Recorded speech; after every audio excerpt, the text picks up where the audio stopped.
at Comixology Originals. And so I really had high hopes for this book, and it did not disappoint. So let's dig into it a little bit here. This is White Boat Issue 1. And this gets into, for those of you that are not as nautically trained as as those that live on the sea might be.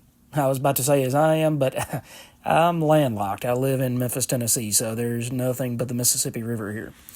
But it gives you a backstory about these two brothers, Lee and Ward, and they're out to sea with their father. And so they start off by fighting about who's going to get the top bunk, and they end up talking about it and do rock, paper, scissors, and then the boat goes down. And then we move to Lee being a grown man. His brother didn't survive that experience. We don't know where his father is at the moment, but he's kind of a down on his luck journalist who writes about yachts and yacht life and things of that nature on this little island. And there's a mysterious white boat that, like I said, it goes into the details of what is a boat. Okay, so there were yachts and super yachts, and then there was the white boat. And apparently the white boat cost $3 billion.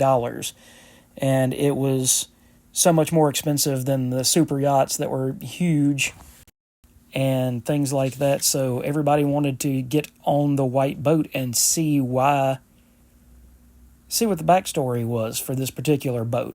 It was so special.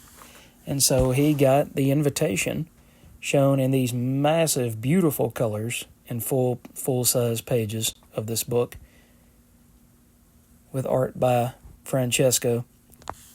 It shows that he got an invitation to the white boat.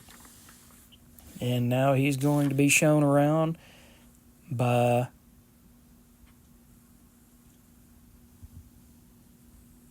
just letting you soak in some of the artwork. I mean, the detail that Francavilla puts into his artwork is just amazing.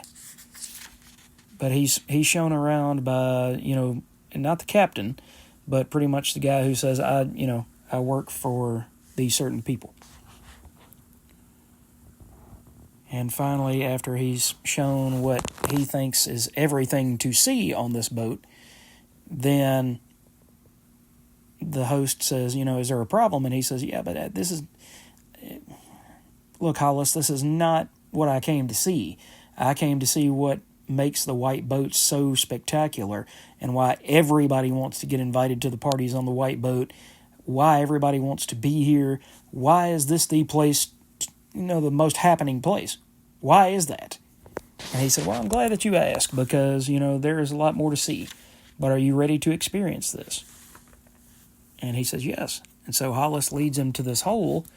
And he says, well, you got to go in there, but I've got to have your cell phone first.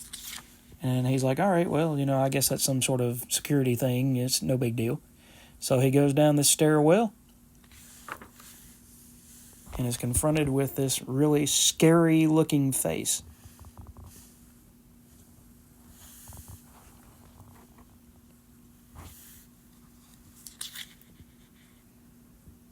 And he comes to realize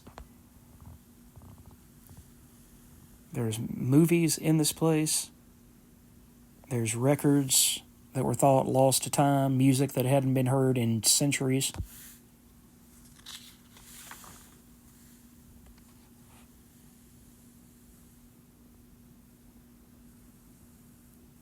And finally, he gets kind of tired of being there.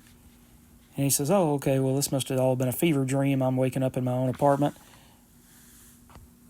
But instead, they built down to the most minuscule part of his room and replicated it so that he wouldn't know the difference.